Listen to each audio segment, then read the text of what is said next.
교재 583페이지 이 사이에 있던 거 아까 부양가족 명세에 있던 거고,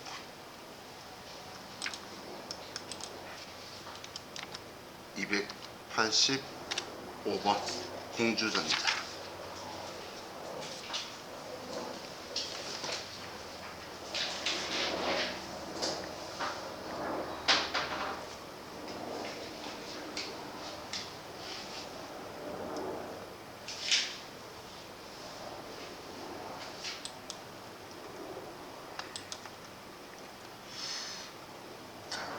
준비되셨죠? 1번. 자, 당사는 매월 말일에 급여 지급하고 있다. 오나라의 아래 7월 급여 대장을 바탕으로 급여 자료 입력 탭에서 급여 항목과 공제 항목 입력하고 원천징수 이행사항 신고서를 작성하시오. 단 수당 공제 등록 시 해당 없는 항목 사용 여부를 불어 체크하고 월정액 여부는 무시한다. 또한 식대와 자가운전 보조금은 비과세 요건을 충족했으며 전월 2월된 미환급세액은 2만원으로 가정한다. 그럼 지금 수당 항목이 직책수당은 원래 과세인 거고 얘는 비과세 대상 자체가 아닌 거고, 식대 자가운전 보조금은 비과세 요건 충족했으니까 그럼 특별한 거 없네요. 그리고 공제에도 특별한 항목이 없죠. 자, 그럼 급여 자료 입력에 가서 순환 공제로 가고 직책수당 과세로 쓰고 상여 있고 식대 자가운전 보조금 이렇게 하면 5개 전부 다고 월차 수당하고 야간 근로수당만 불어 체크하면 되겠네요.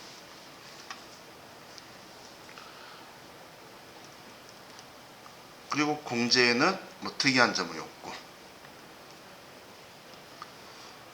그럼 확인한 후에 7월달 급여를 매월 말일 지급일은 7월 31일. 자, 기본급, 직책수당, 상여, 식대, 자가운전 보조금, 국민연금, 건강보험, 장기요양보험, 고용보험, 소득세, 지방소득세 다 일치하네요.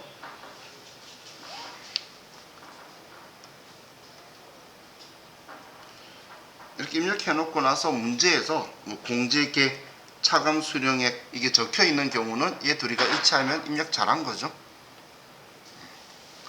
그럼 이제 급여 자료 입력은 끝났으니까 원천징수 이행사항 신고서에 가서 7월 귀속, 7월 지급, 그리고 전월 미환급세액은 2만원 있다.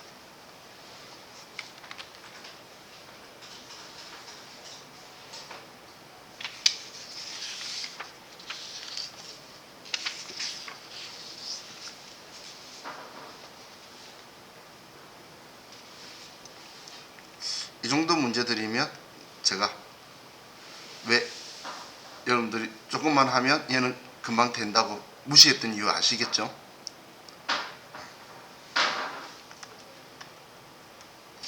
자, 그럼 이제 이번 회차도 끝났고 그 다음 593페이지로 갑시다.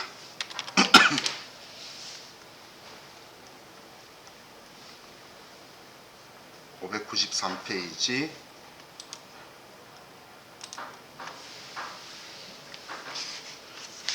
회사는 286번.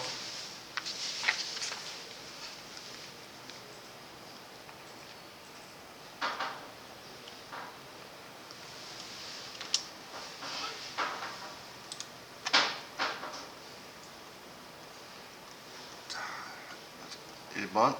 다음 자료를 이용하여 사원 김민국 씨의 필요한 수당 등록과 7월분 급여 자료 입력 및 공제 항목은 불러온 자료 무시하고 아래 자료에 따라 입력함.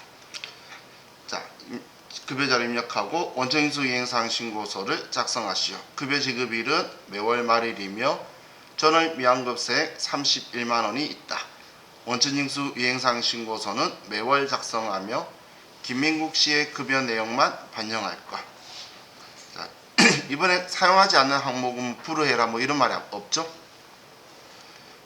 그럼 지금 이 아래 뭐 없는 건 영원이라고 적혀 있는데 식대 육아수당은 비과세 요건을 충족한다. 그럼 육아수당은 만들어줘야 될 것 같네요. 기본적으로 안 들어가 있으니까. 그리고 공제는 특별한 거 없으니까. 자, 그럼 급여 자료 입력에 가서 수원 공제에 가면 지금 이 순서대로 쭉 적혀 있죠. 그죠? 그러면 비과세로 육아 수당을 하나 더 만들어주고,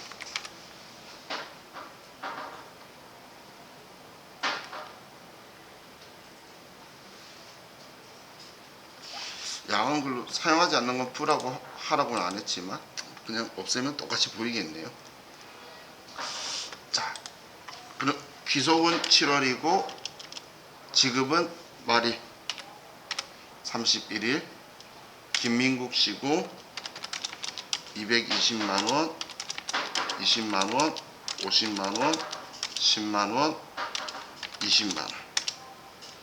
국민연금, 건강보험, 장기형보험, 고용보험, 소득세.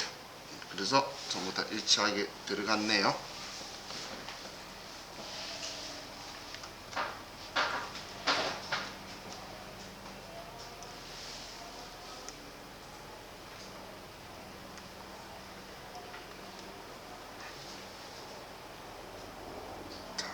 되셨죠? 자, 그럼 창 닫고 원천징수 이행사항 신고서 7월 기소, 7월 지급.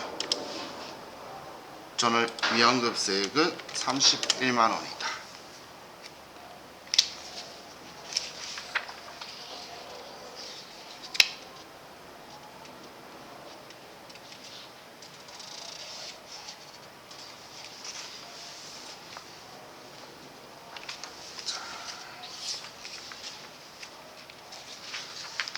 다음 613페이지로 갈게요.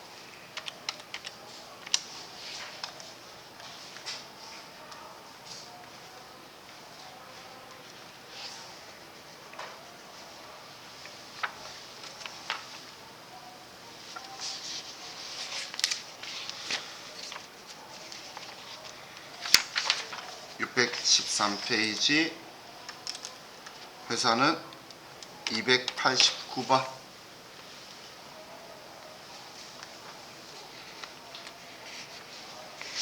아닌가? 왜 이렇게 해석하면 하나?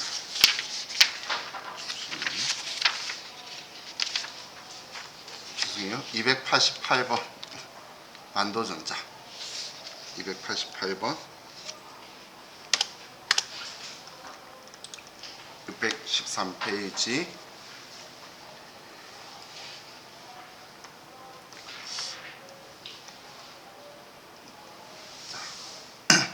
문제 볼게요. 다음 자료를 이용하여 영업직 사원 김영수 씨의 필요한 수당 등록과 8월분 급여 자료를 입력하고 수당 등록 및 공제 항목은 불론 자료 무시하고 아래 자료에 따라 입력하며 사용하는 수당 이외의 항목은 불로 체크할 것. 원천징수 이행사항 신고서를 작성하시오. 전월 미환급액은 30만원 있다. 원천징수 이행사항 신고서는 매월 작성하며 김명수 씨의 급여 내용만 반영한다. 자, 그럼 다음 페이지를 보면 급여 지급일은 매달 말일, 회사는 별도의 식사를 제공하고 있다. 그럼 과세란 이야기죠. 자, 그리고 실제 여비를 받는 대신 자가운전 보조금을 받고 있다. 비과세 요건을 갖추었음. 그럼 비과세라는 거고, 자가운전 보조금은. 다음 김영수 씨는 만 3세와 만 5세의 자녀가 있으며 자녀 1인당 10만원씩 육아수당을 지급받고 있다. 자, 비과세 대상이고 몇 명이든 상관없이 10만원까지만 비과세인 거예요. 그래서 그냥 비과세구나 라고 항목만 만들면 되겠죠. 자, 공제는 특이한 거 없으니까 지금 우리 식대만 과세로 만들고 나머지는 이 두 개는 비과세네요. 자, 그럼 급여자료 입력에 가서 먼저 수당공제로 가서 직책수당 있고 상여 있고 식대가 과세고,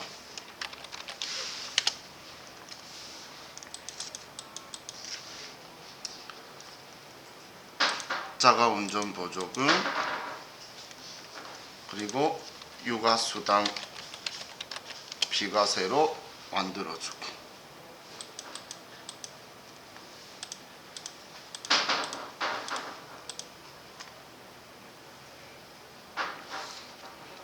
그럼 항목 6개 다 들어왔네요.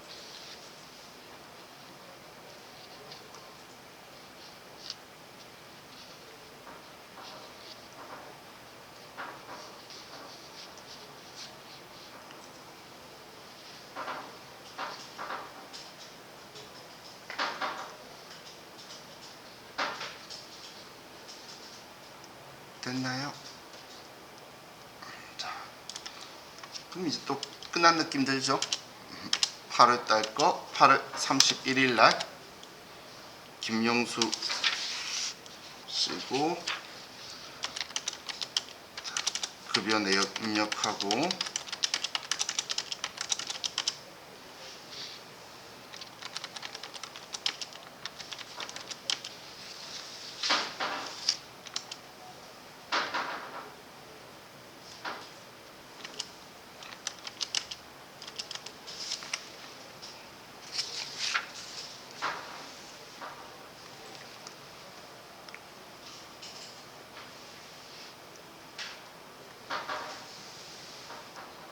입력 다 하신 분은 원천징수 이행사항 신고서에 가서 8월분 급여를 8월 달에 지급하고, 전월 미환급세액이 30만 원이 있대요.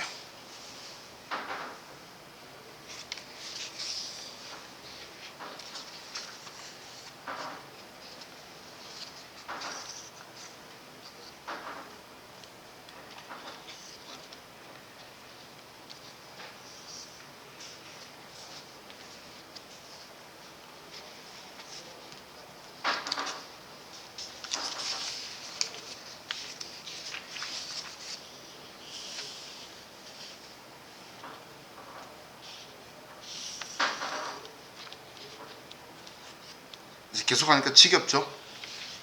똑같은 것만 하는 것 같죠? 그죠? 자, 그래서 우리 교재 몇 페이지 맞는 것을 좀 몇 개만 보고, 그러고 나서 제가 새로운 거 하나 보여드릴게요. 자, 먼저 634페이지에 가면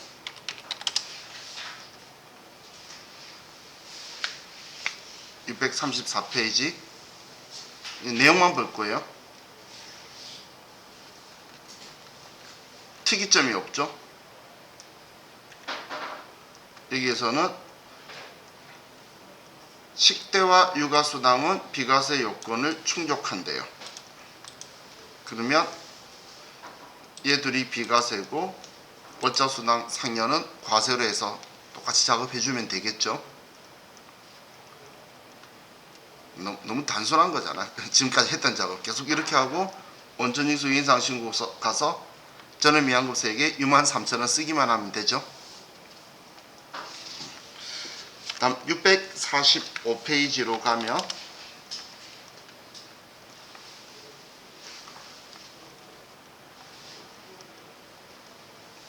자, 이번엔 뭔가 좀 다른 것처럼 보이죠? 자, 모든 직원한테 식대 지급하고 비과세 요건 충족한대요. 그럼 이건 비과세고, 당사는 본인 명의 차량을 업무 목적으로 사용한 직원에게 자가운전 보조금을 지급하며 실제 발생된 시내 교통비를 별도로 지급하지 않는다. 그럼 비과세란 이야기죠. 또 당사는 기업부설연구소 법적 요건을 충족하며 기업연구소 연구보조비는 비과세 요건을 충족한다. 얘도 비과세란 이야기죠. 그럼 비과세로 얘네들 다 써주면 되는 거네요. 그리고 원천징수 이행사항 신고서에서 전월 미환급세액은 18만 원이다라고 써주고 환급 신청은 하지 않는다고 되어 있고, 이 사람은 생산직이 아니기 때문에 얘는 신경 안 써도 되죠. 연구원이잖아. 그죠? 자, 그리고 657페이지에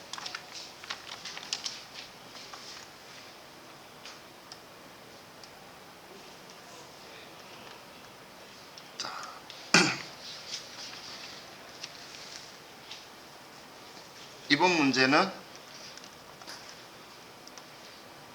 식대는 당회사는 식사를 별도로 제공하지 아니한다니까 비과세고, 자가운전보조금은 지금 명의의 차량을 소유하고 있고 그 차량을 업무 수행에 이용하고 있다. 또한 시내교통비를 별도로 지급하고 있지 않다. 그럼 비과세란 이야기죠. 근데 얘는 특이한 게 모든 수당은 월정액 정기에 해당한다라고 적혀 있죠. 그럼 이렇게 표현할 때만 정기 부정기를 정기라고 체크해 주는 거예요. 얘만 같이 다시 풀어볼까요? 자, 그럼 우리 회사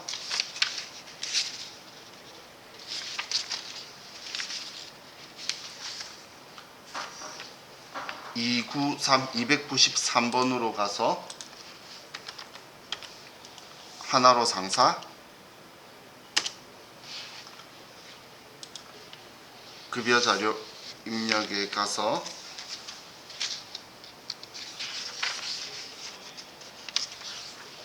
자, 순환공제로 가서 기본급, 식대, 자가운전 보조금, 직책수당, 월차수당. 그러면 얘네들은 부고. 이렇게 5개 항목이 있는데 얘네들은 전부 다 월정액이라고 했으니까 전부 다 정기라고 바꿔주는 거예요. 근데 우리 자가운전 보조금은 정기가 안 먹죠? 되나요? 지금 현재 안 되는 게 정상. 옛날 버전은 됐어요. 지금 현재는 안 되는 게 정상이에요.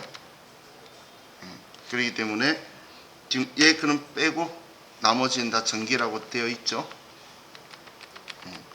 그럼 만약에 얘들이 부정기다 뭐다라고 적혀 있으면 정기로 바꿔주면 된다 그 이야기예요. 이런 말 했을 때만. 별거 아니죠. 그래서 제가 앞에 했던 말이 이거예요. 월정액에 대해서 정기 부정기 말이 있으면 그때만 신경 써주고 아닐 때는 지금까지 다 무시하고 있잖아. 신경 안 쓰다가 문제에서 언급할 때 이런 식으로 할 때가 있어요. 아마 한두 개 빼고 나머지는 부정기다. 이제 한두 개만 언급하면서 그러면 그때만 맞춰서 체크를 해주면 되는 거예요. 그럼 나머지는 입력하고 그냥 내면 되는 거죠. 자, 그럼 지금 다 이런 방식으로 나오는데, 자, 우리 603페이지로 가볼게요. 이제 교재 603페이지.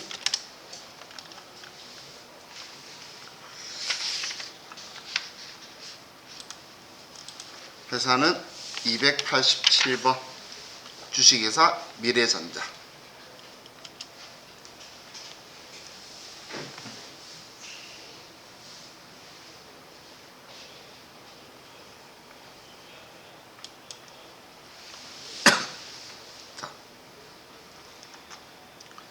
이번엔 제가 왜 얘를 뒤로 미뤘냐면, 자, 직원이 그만두게 되면 우리 근로소득에 대해서 간이세액표에 의해서 원천징수한 거를 그만둘 때까지 받은 급여를 가지고 중도정산해서 세금을 돌려줄 거는 다 돌려줘 버릴 거예요. 자, 그래서 지금 이번은 이 사람이 그만두면서 마지막 월급 지급하는 거예요.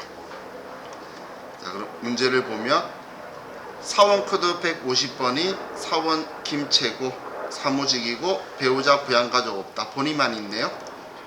그럼 21년 3월 31일에 퇴사했대요. 자, 김채고 사원은 퇴사일에 3월분 급여를 받았고 이에 대한 자료는 아래와 같다. 퇴사 관련 급여 자료 입력을 입력하고 중도 퇴사에 대한 연말정산을 실행하여 21년 4월 10일 신고해야 할 원천징수 이행사항 신고서를 작성하시오. 단 그 외 사원은 없는 것으로 가정한다. 자, 그럼 급여 내역들이 있는데 김채고 사원은 본인 소유 차량을 직접 운전하여 출퇴근 및 업무에 사용하고 있으며 자가운전 보조금은 비과세 요건을 충족한다. 10대도 비과세 요건을 충족한다. 그럼 둘 다 비과세란 이야기네. 근데 참고로 업무에 쓰고 있어서 충족하나 봐요. 그냥 출퇴근으로 해서 돈 줬다고 나오기만 한다면 비과세 아니에요. 출퇴근은 본인 차량을 회사 업무에 써야지 주는 게 자가운전 보조금 비과세인 거지, 출퇴근 비용을 보조해 주는 거는 비과세 요건은 아니에요. 자, 그럼 직원이 그만두게 되면 제일 먼저 확인하는 게, 자, 사원 등록에 가서 김채고 사원의 퇴사 연월일을 쓰는 거예요. 입사를 하면 입사일을 쓰는 게 시작이고, 그만두면 퇴사 연월일을 쓰는 게 시작이에요. 그럼 2021년 3월 31일, 그러니까 위에 퇴사라고 뜨죠.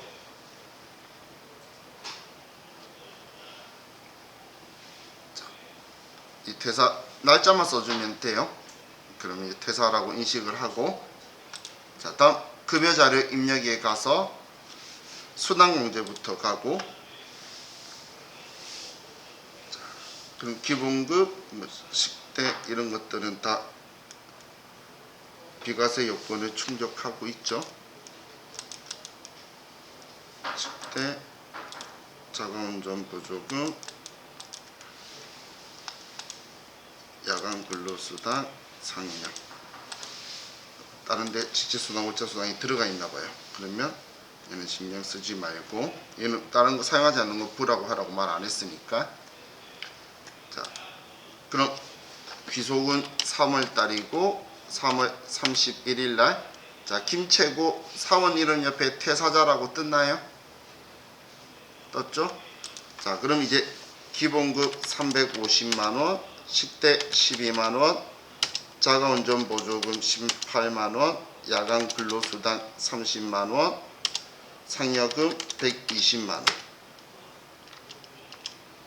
자, 국민연금 15만 7,500원, 건강보험 11만 3,050원, 장기요양보험 금액 틀리네요. 13,090원. 고용보험이 있고 소득세가 안 뜨죠.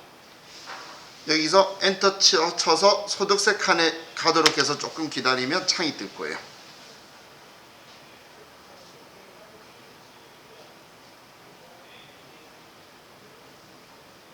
창 떴나요? 만약에 이 창이 안 뜨면 어떻게 하냐면, 내가 마우스로 막 이쪽 저쪽 클릭하면 안 떠요. 그러면 소득세 칸에서 위에 중도 퇴사자 정산이라고 버튼이 있죠. 이거 버튼 누르면 그 창이 떠요.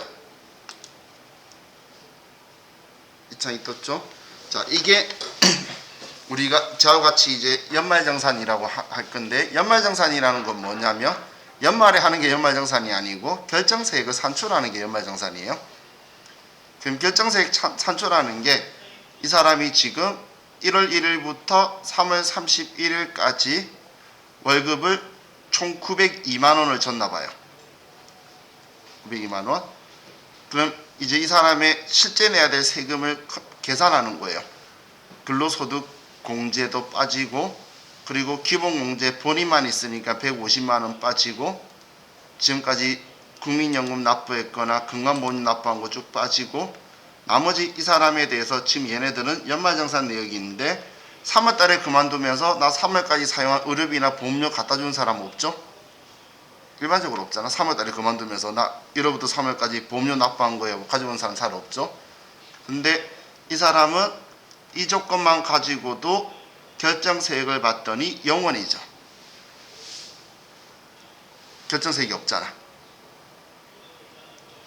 지금 이 사람이 산출세액이 이 금액이었는데 근로소득세액 공제받고 표준세액 공제받아서 이 사람은 그냥 결정세액이 0원이 된 거예요. 그럼 0원이 되면 어떻게 하냐면 1월달하고 2월달에 소득세를 납부를 떼이고 받았겠죠. 1월달 2월달에는 그 돈을 이 사람 내야 될 세금이 0원인데 이 앞에 이만큼 세금 떼어서 지금 다 돌려주는 거예요. 그래서 여러분들이 회사 그만뒀을 때 세금 낸 게 없도록 정리 끝내버리니까 그 회사가 연말정산 안 해주는 거예요. 그만둘 때 여러분들이 지금 이 시점 그만둔 시점에 내야 되는 세금을 정리해서 주는 거잖아요. 그럼 이 사람은 이렇게 정리해서 돌려주는 거죠. 그럼 세금 낸 적이 있나요? 없죠. 그래서 이 사람은 종합소득 신고할 때 자기가 내야 되는 사항이 생기는 거예요. 생길 수가 있는 거예요. 자, 그럼 아래 급여 반영이라고 있죠. 급여 반영 누르면 위에 중도정산 적용 함의라고 되어서 이 사람의 세금이 공제 쪽에서 마이너스니까 얘를 돌려준 거죠. 공제 쪽에서 마이너스니까. 그죠? 자, 그럼 이제 중도퇴사자 정산이 되었고 창닫고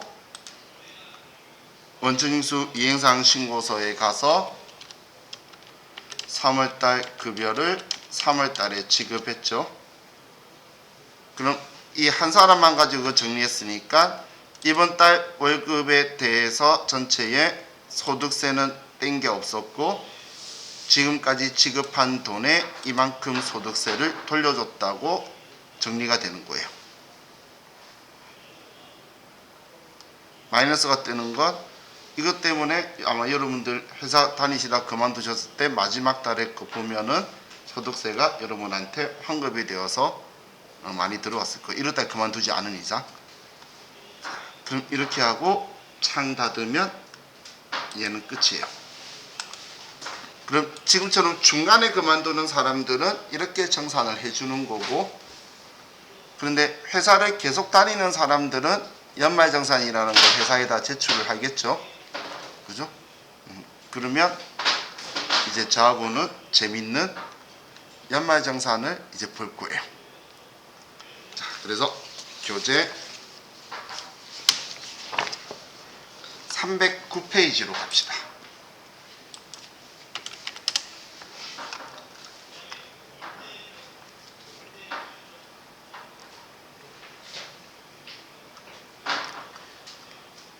자, 특별세액공제와 소득공제. 자, 이렇게 적혀 있는데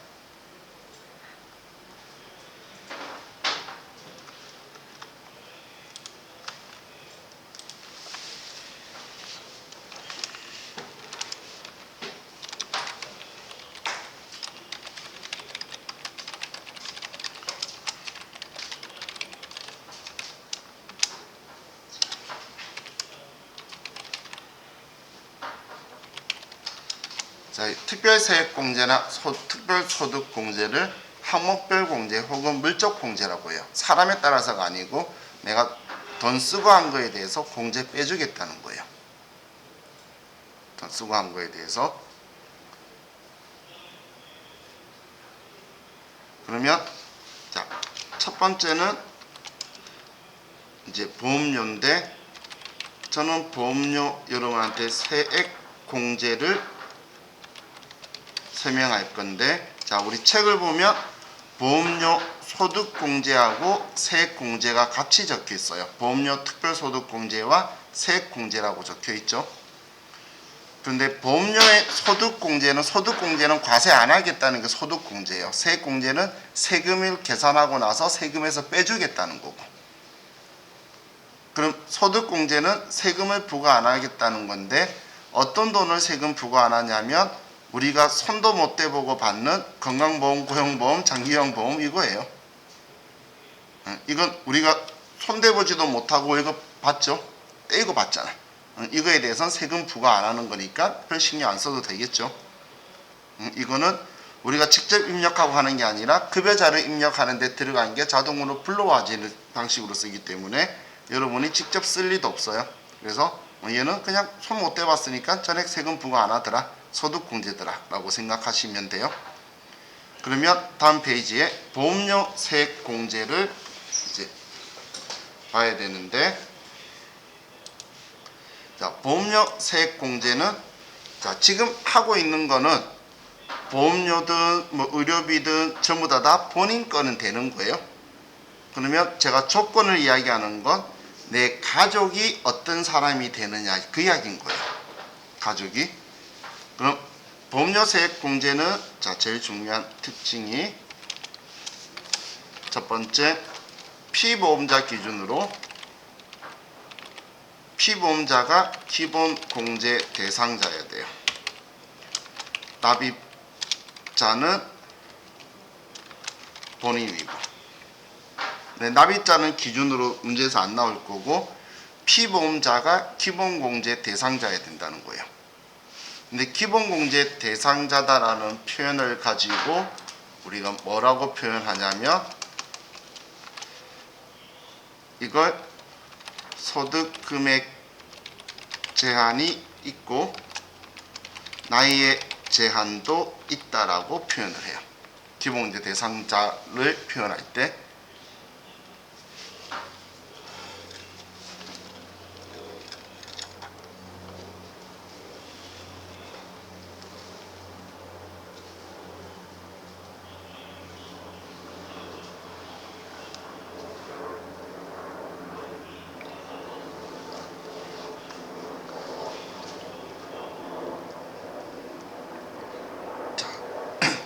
그럼 이 보험료 세액공제는 또 조건이 보장성 보험만 되는 거예요.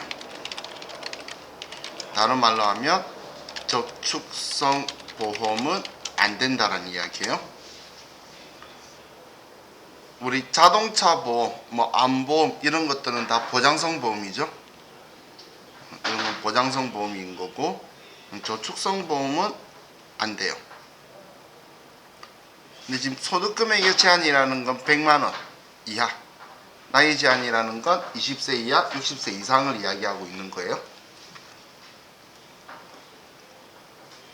자, 그리고 우리 장애인 전용 보장성 보험이 있어요.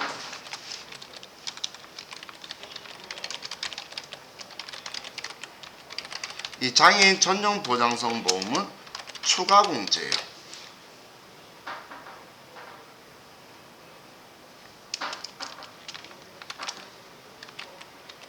장애인의 일반 보험은 전용 보장성 보험 공제의 추가 공제의 대상이 아니에요.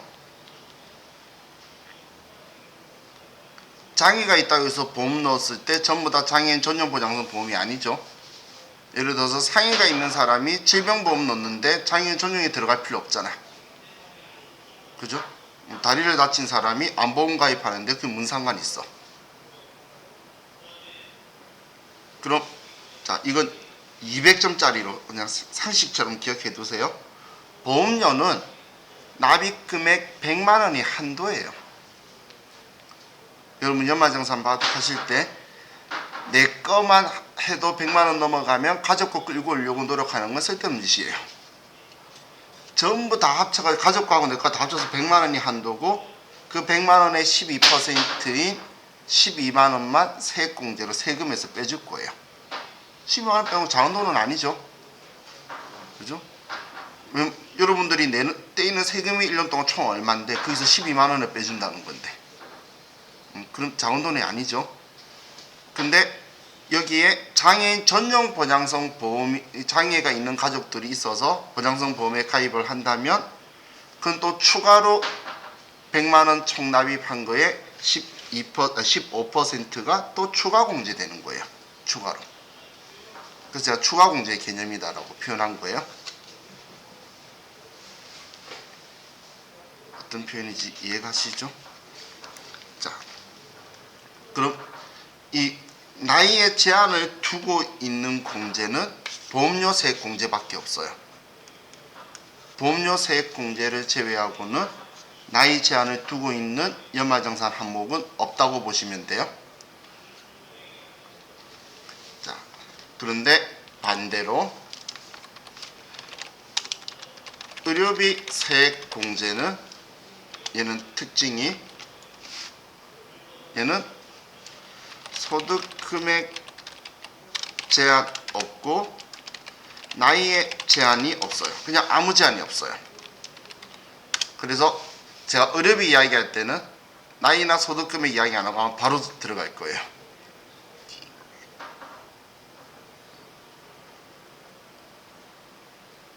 의료비는 제한이 없는데, 이 의료비에서는 특이한 점이, 우리 경로자가 있는데, 기본 공제에서 경로자는 몇 살이었죠? 70세였죠. 그런데 의료비의 경로자는 65세예요.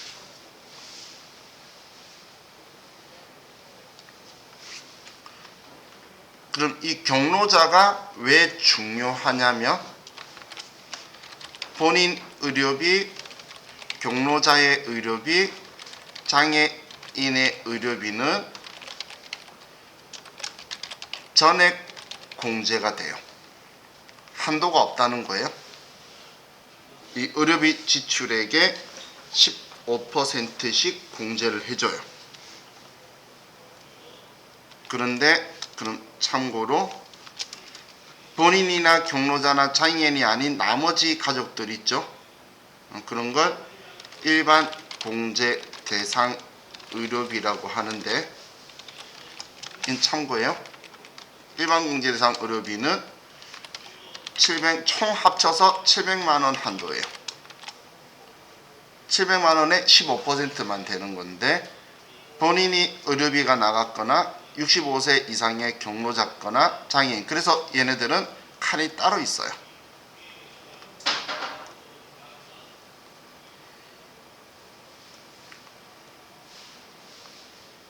근데 본인 경로자가 같이 있나? 그리고 장애가 떨어져 있나? 그런데 경로자 65세 넘으시면서 장애가 있는 부모님의 의료비가 있다면 이거의 구분은 의미가 없는 짓이에요. 다 그냥 전액이니까. 물론 난임 시술비라든지 이런 것도 전액 공제고 한데 시험에 등장은 안 하니까 제가 특별하게 여러분한테 표현을 안 한 거고, 그리고 산후조리원에 대해서 조건이 있는데, 우리 총급여 7천만원 이하인 직원, 본인이 지금 근로자 본인이 총급여 7천만원 이하이고, 여기서 기억해야 될 게 200만원 한도를 기억해야 돼요.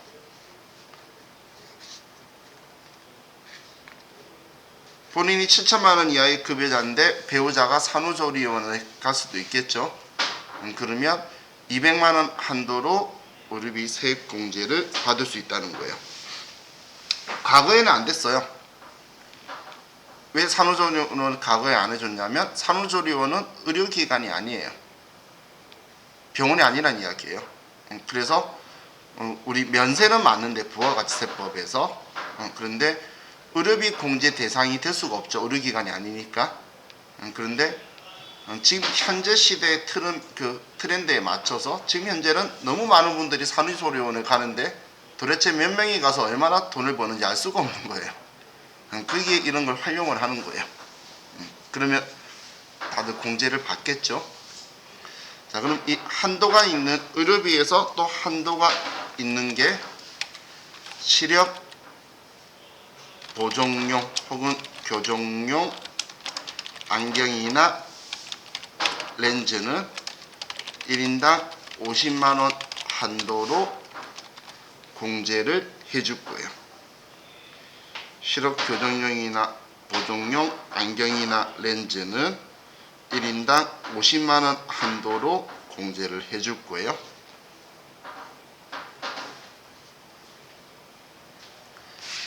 자, 이 50만원 한도, 200만원 한도, 이건 기억을 하셔야 돼요. 왜냐하면 쓰는 칸은 한 칸에 내가 금액을 더해서 써야 되기 때문에 70만원 안경 비용이 나갔으면 50만원만 더해야 돼요. 그러면 한도를 기억을 해야 되겠죠.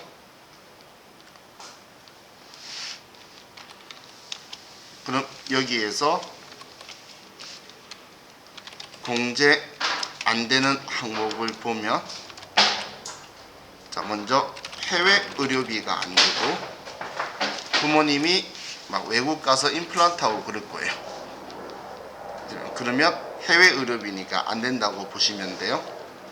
그리고 건강 보조 식품 혹은 건강 증진 식품은 안 되는 거고, 그리고 미인과 간병인도 안 돼요. 간병인 비용 있죠? 자, 여러분들 간병인 하면 어떤 분들을 간병인이라 생각하죠? 입원실에 있는 분, 거동이 불편하거나 뭐 도와주시는 분들을 간병인이라고 생각하시죠? 그죠? 그분들은 미인과 간병인이에요. 인가된 간병인은 뭐냐? 미인과 간병인이 나쁘다가 아니고 의료행위가 아니라는 거고, 인가된 간병인은 중환자실에 있는 간호사를 이야기하는 거예요. 그 사람도 간병비를 받아요. 중환자실 살아가면서 영혼이 안 들어가는 게 좋은데 들어가 보면 사람들이 막 묶여 있어요. 고통스러워 손을 막 움직이려고 그러니까.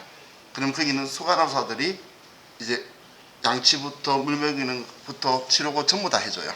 그분들은 의료 그걸로 되는 거고, 근데 그냥 일반 병실에서 도와주시는 분들 있죠. 그런 분들은 병원 진료비 내역서에도 의료비에서 따로 떨어져 있어요. 그게 이제 미인과 간병인인데, 간병인비는 우리 의료비 공제 대상이 아니라는 거예요. 그럼 얘네들은 빼내야 되겠죠.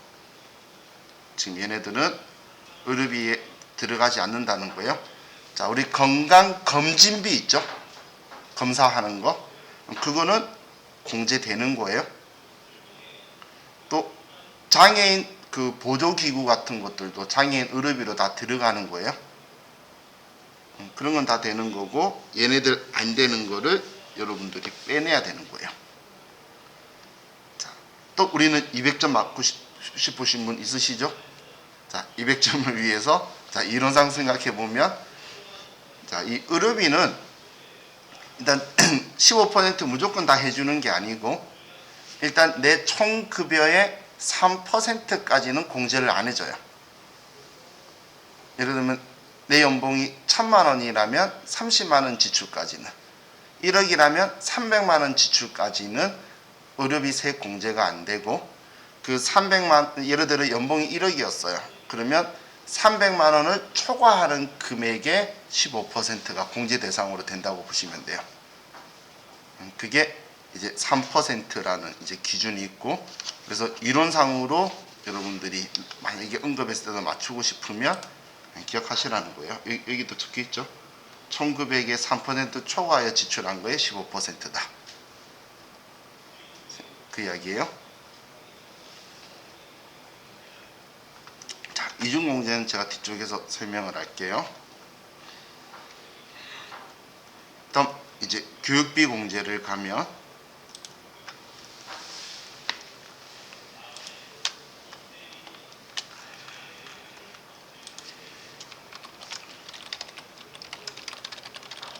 자, 이 교육비 세액 공제는 소득 금액의 제한은 있는데 나이 제한은 없어요. 나이 제한이 없다는 건 소득 100만 원 이하인 20세 이상의 가족들도 된다는 이야기예요. 대학생 자녀를 생각하면 되겠죠. 대학생 자녀는 20살이 넘잖아, 조금만 있으면. 근데 그게 학비가 안 되면 안 되겠죠. 대학교 등록금이 더 비싸잖아. 그래서 나이 제한은 없다고 생각하시면 돼요. 그럼 이 교육비 세액 공제의 특징이 직계 존속의 교육비는 안 돼요. 교육비는 공제 대상이 아니에요. 부모님이 학교를 다시 가시든 노인대학을 가시든 뭐든 직계 존속의 교육비는 교육비 세액 공제 대상이 안 된다는 거예요. 근데 많은 사람이 너무 고정관념을 가지는데 형제 자매 교육비는 돼요. 내 동생 대학교 다니거나 고등학교 다닐 수 있잖아. 근데 내가 데리고 살 수 있겠죠. 뭐 지방에서 올라와서 서울에 있으면서. 그럼 일하면서 그럼 내가 부양한다고 봐야 되고 그 교육비 내가 내주면 당연히 내가 공제를 받아야지. 그죠? 자, 그리고 교육비 세액 공제의 또 중요한 특징이 대학원은 본인만 가능해요. 대학원은 본인 것만 가능하다는 거예요. 대학원은 본인만 된다. 자, 그리고 의료비하고 혼돈하시면 안 되는데, 의료비는 해외 의료비가 안 되죠. 근데 교육비는 해외 교육비는 가능해요. 자, 우리나라 선진국인가요? 아니죠. 우리 뉴스만 작년에 좀 봤어도 작년에 트럼프 때문에 개발도상국에서 쫓겨난 나라가 우리나라예요. 그죠? 그래서 엄청 슬퍼했잖아 작년에. 이 트럼프 나쁜 놈이 우리나라를 개발도상국에 혜택 본다고 쫓아냈잖아. 잘 사는 나라인데 혜택 본다고. 선진국 그냥 지금까지 우리나라는 개발도상국인데 많은 사람들이 선진국이라고 잘못 생각하고 있죠. 그래요. 트럼프 아저씨 아니었으면 아직도 우리는 개발도상국에 들어가 있었을 건데 거기서 쫓겨났죠. 그래서 지금 제가 그 이야기하는 건 우리나라는 아직도 외국의 그 선진 문물을 배워서 이제 한국에 가져와서 하는 걸 장려를 해요. 그래서 원래 뭐 기술 개발이나 이 연구 이런 거에도 당연히 많이 하는 것처럼 유학에도 세제 혜택들이 많이 있어요. 자, 그리고 이 교육비에서는 자, 여러분들이 기억하셔야 되는 게 먼저 우리 교복비가 있는데 한도가 있어요. 자, 교복비는 1인당 50만원 한도, 그리고 체험 학습비는 1인당 30만원 한도.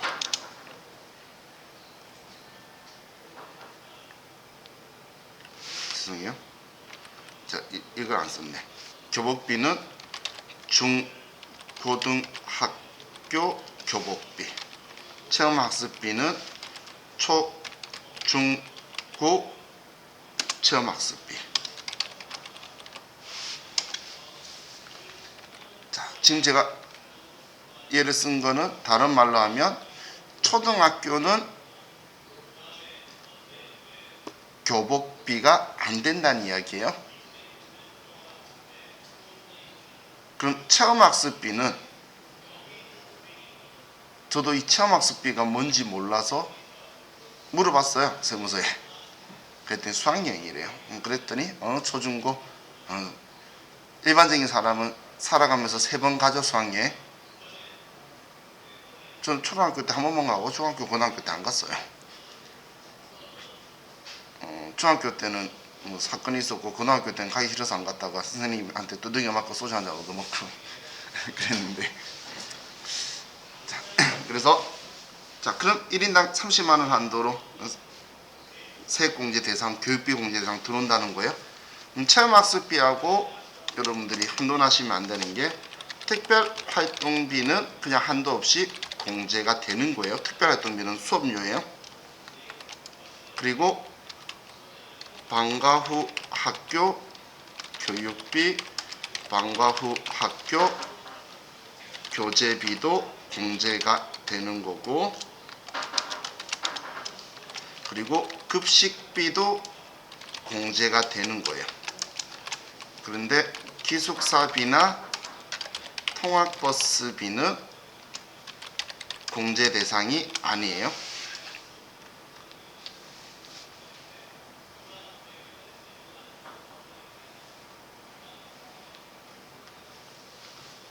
급식비는 교육비죠. 근데 기숙사비, 통학버스 이건 옵션이잖아. 그죠? 집에서 걸어 다녀야지 어디 기숙사 사고 통학버스를 타고 다녀. 그죠? 그래서 이거는 공제 대상이 아니에요. 자, 그리고 자, 학원비는 원칙적으로 공제 대상이 아니에요. 그런데 이 학원비에서는 기억할 게 예외가 두 개가 있는데, 취학 전 아동의 학원비는 공제가 되고, 그리고 본인의 직업 능력 개발 훈련법에 의한 훈련비는 공제가 돼요. 근데 얘가 자기 부담금만. 지금 우리 학원에 저녁에 제가 고생하시면서 수업 들으시는 분들 이야기하는 분들 있죠? 국비 지원 받는데 우리 저녁에 수업 들으시는 분들, 그분들의 자기 부담금은 공제 대상이 돼요. 근데 본인의 그냥 학원비다, 뭐 영어다, 영어는 직무 능력 개발이 아니에요. 저는 누가 왜 직무 능력 개발 그거 안 되냐고 물어봤더니 영어는 직무 능력 개발이 아니라 소양이라는 이야기 듣고 난 소양이 부족하구나라고 생각했어요. 그죠? 그래서 학원비는 원칙적으로는 안 된다는 이야기예요. 자, 그리고 또 우리 학자금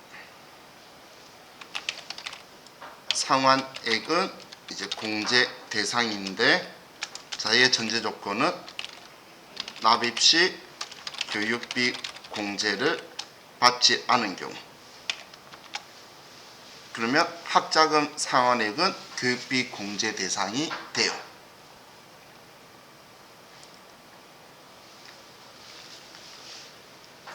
자, 이건 제 개인적으로는 그 시대적 흐름에 맞춰서 잘 한 거예요. 옛날에는 그 자녀가 대학교를 가거나 뭐 이러면 부모님이 어디서 대출을 받아서라도 내줬어요. 그렇기 때문에 부모님이 당연히 일하시니까 교육비 공제를 받는 게 맞는데, 요즘은 한국장학재단이라는 곳에서 푸른 등대라고 있어요. 거기에서 2% 전후대로 해서 학생 이름으로 대출을 해줘요.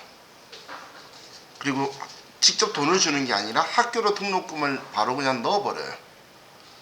그리고 나서 학생이 10년 뒤부터 직접 본인이 갚아요. 네가 돈 벌어서 갚아라는 거예요. 그러니까 대출자 명의가 학생이에요. 부모 이름이 아니라는 거예요. 그러면 그 학생이 10년 뒤에 자기가 돈을 벌어서 일하면서 갚으면서 교육비 공제를 받는 거예요. 옛날에는 부모님이 대출을 받았으니까 부모님이 받는 게 맞겠다는 느낌 들지만, 지금 현재는 학생 이름으로 돼 있고 본인이 갚으면 가장 적절한 거죠.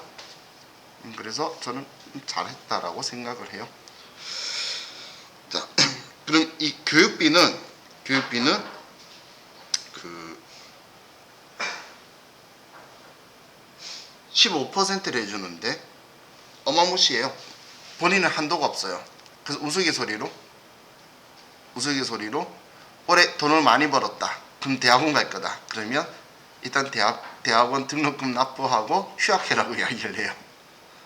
왜냐면 대학원 수강료가 뭐 500만원 1000만원 하잖아. 그러면 1000만원이면 150만원 세액 공제면 웬만하면 세금이 없어져요. 세액 공제니까 세금이 150만원이 빠져버리죠. 어마무시한 상황이 일어나요.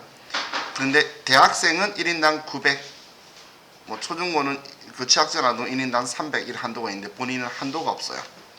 그럼 이제 교육비에서 마지막으로 그 장애인 특수교육비가 있는데, 이 장애인 특수교육비는 소득금액 제한을 없애버린 거고, 그리고 직계 존속도 가능해요. 장애인 특수교육비는 한마디로 누구나 다 된다고 생각하시면 돼요. 이런 거 있죠. 갑자기 앞이 안 보이면 우리 점자를 배워야 될 거고, 말이 안 들리면 소화를 배우는 이런 것들 있죠. 그런 형태를 우리는 방금 빅스비가 대답했어요. 놀랬어요. 자, 잘못했더니 아쉽지만 뭐라던데. 자, 그래서 이 장애인 특수교육비는 뭐 소득 금액도 제한이 없고 뭐 다 제한 없고 부모님도 다 돼요. 직계정서 교육비 안 된다 그랬잖아. 근데 장애인 특수교육비는 그런 제한 없이 전부 다 돼요.